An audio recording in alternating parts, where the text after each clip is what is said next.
Hispanic Lifestyle is pleased to have the support of Wells Fargo Bank. For more information, visit their website at wellsfargo.com. With roughly 60 million Latinos in the U.S., we highlight Latinas of influence, businesses surviving to thrive.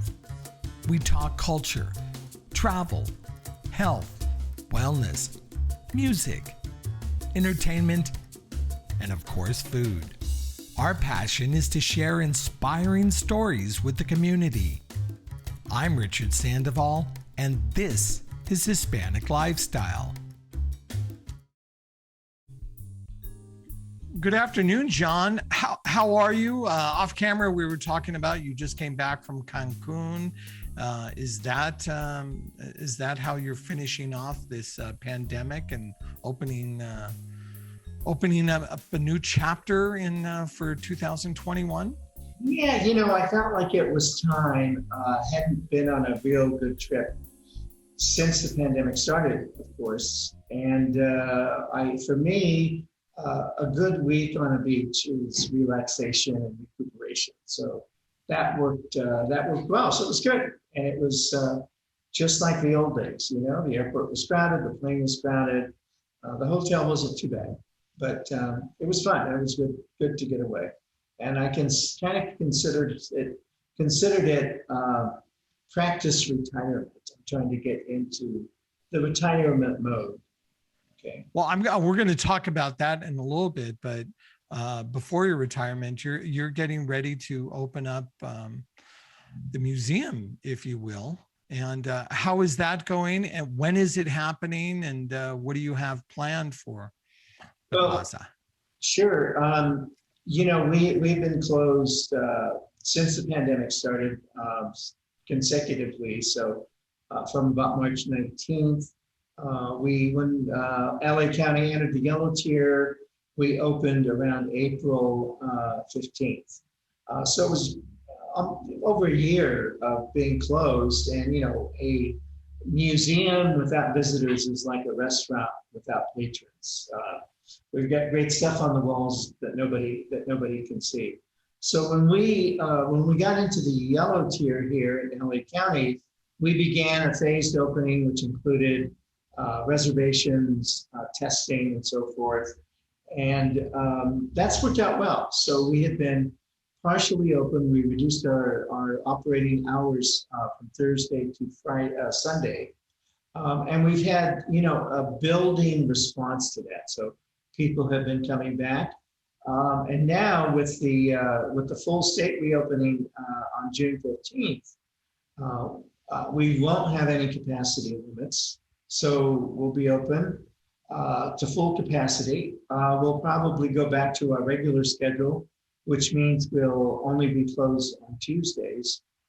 And we're also scheduling a very robust menu of events starting in July. So we'll have a full summer of concerts and festivals and talks and movie screenings and other programs as we've done in the past. So we're very excited to see that coming back too. You guys were doing some extremely innovative things. Do you feel as though they've kind of set you up for what a future experience is going to be at your location?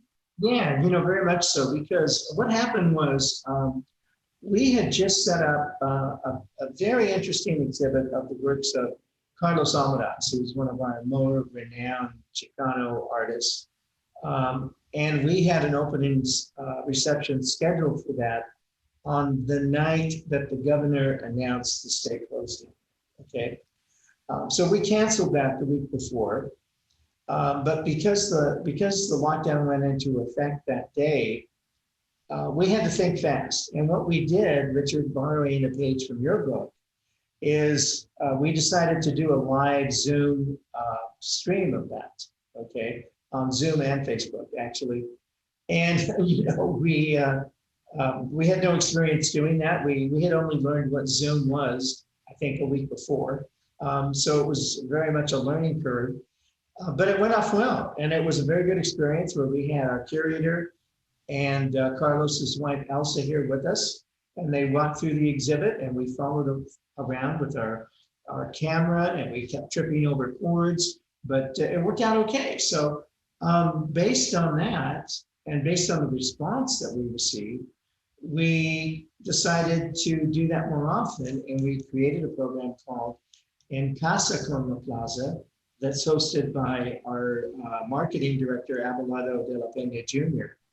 And we started doing that in early April. And we decided we were just going to go out and do that full board. So we initiated that 3 times a week. So we have been doing that continually since April. So we're close to about 175 programs that we've done since then. Yeah, it's a lot of work, but the other thing was we wanted to keep our visibility going. We wanted to have a platform where we could showcase all of the varied talent in our community, whether they're actors or musicians or chefs or academic types or community people. We have so much talent in our community that we have the show booked ahead, generally a month ahead of time. So it's gone really well. We've had a great response to that. And what it's also doing on the side is, of course, archiving those great stories that live on now and are accessible on our YouTube page. So we always have those stories that we can go back to. So we've had, I think our first guest was Gustavo Arellano from the Times. We then brought in Dan Guerrero to do a program twice a month. And Dan has brought us great people like Linda Ronstadt, and Louis Perez, and Cheech, and Edward James Olmos, and Lucy Arnaz, and many, many others. So that's done really well. And then we also created a weekly cooking program as part of that segment. And that's hosted by our Director of Programs and Culinary Arts, Elena Martin.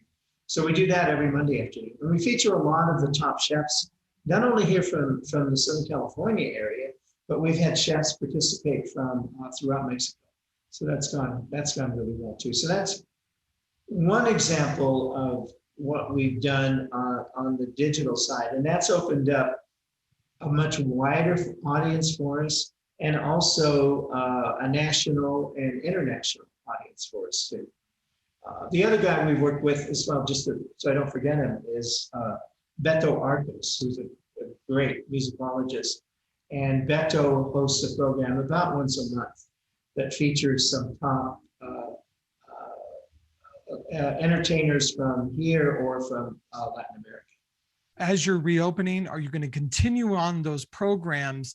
And then thinking about opening, is there a cost? I've always meant to ask you that. Is there a cost to attend and look at the exhibits and some of the special events that you have? For the most part, we're a free museum. So admission is free. So people are welcome to come. And there's no admission fee for them and their family. They're welcome to make a donation if they'd like. Most of our programming is free throughout the year. And again, this summer, we have family days, which offer a lot of activities for the kids on a Sunday afternoon. Those are free. We do movie screenings. This year, we're going to do everybody's favorite screening of Selena, and that will include a live band. We're inviting people to come dressed as Selena. So that'll be a lot of fun. We're also going to screen the Carlos Almada's documentary that's been playing on Netflix. And we'll have a panel discussion with that with some of Carlos's colleagues that he worked with back in the day. We also do a summer salsa series. So we'll have 3 salsa concerts this year. And people come out and dance the night away out there, and those are free as well too. So most of our programming is free of charge. So we like to think of ourselves as a Latino or Latinx cultural hub that brings people together. We do have some events that are paid. We have people who bring in events and use the site as a rentals venue. Bel Hernandez will be doing Latina Fest again coming up this summer. We'll have a concert with El Gran Combo from Puerto Rico, coming back for their second tour. They're now, I think, in their 49th or 50th year of performing, considering the greatest band out of Puerto Rico of all time, and one of the best salsa groups of all time. A lot of fun. They're great, great fun. So we're happy to have them back again too. So yeah, we'll have a full slate of summer activities, which we just about finalized. So we'll be posting that on our social media channels very soon. And we, welcome, encourage, invite people to come out and enjoy all that. I forgot, what website is that again? That website would be lapca.org. Perfect. Hey, I want to kind of finish up our conversation with talking about, I think it was back in 2014, we recognized VPE as a survived and thrived business. We're broadcasting this on our BizCon 2021 event. And just a few weeks ago, I found out that you're going to make yet another transition. What is it? Riding into the sunset? Is this for sure this time, or are you really going to retire? This is it. I have, was with VPE we had VPE for about 26 years or so, and I really enjoyed the work that we did there on behalf of all of our various clients, from McDonald's to Disneyland to Target, and many, many others through the years. Then I moved here in 2014, so it'll be 7 years in September. But I've gotten to the point in my life now where I just think it's time to drop mic and just sit back and relax a little bit. So that's the plan. I have one grandson in Santa Barbara who will be 2 this month. So I just spend a little more time with him, and just learned Sunday that I have another one coming out in Maryland with my other son. So we'll have the 2 to take care of now, to keep an eye on and spend as much time with as I can. So it's been, I really enjoyed the work here. I could do this forever, but looking forward to what I'm calling mindful aimlessness for a while. And I'll see how long that lasts. And when I get bored of doing nothing, then I'll, maybe look for some other activities to get involved in. I'm not sure what, but just time to make that transition now. Well, I'm sure lots of people are saying this to you. I know you've been an inspiration to many people in the public relations field. I like to read those comments that people post on various social media. But hey, John, I want to thank you so much for spending some time this afternoon. And hey, I'm going to give you the final word. Is there anything you want to plug? Is there any words of wisdom you would like to share with us? John, you got the mic. Before you drop the mic, you have the mic. Okay, thank you. I appreciate that. I would just welcome people to come to La Plaza now that we're open in person. If you can't do it in person, do it over the internet. Not only do we have our In Casa program, but we also have a Saturday program called In Familia, which is as it implies, designed for school-age children with some great activities for them. We've also moved most of our exhibits to a digital format too. So you can actually see what's on the walls here in the comfort of your own home.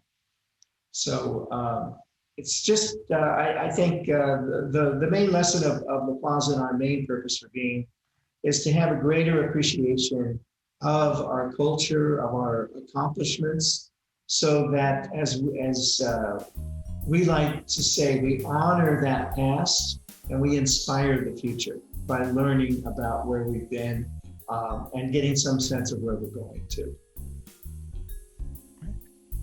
Again, John, thank you. And thank you for all the conversations we've had over the years. So appreciate it. Okay, Richard, good to see you. Thanks for having me here. It's been a pleasure. Didn't get enough? There's always more at HispanicLifestyle.com. And follow us on your favorite social media platform.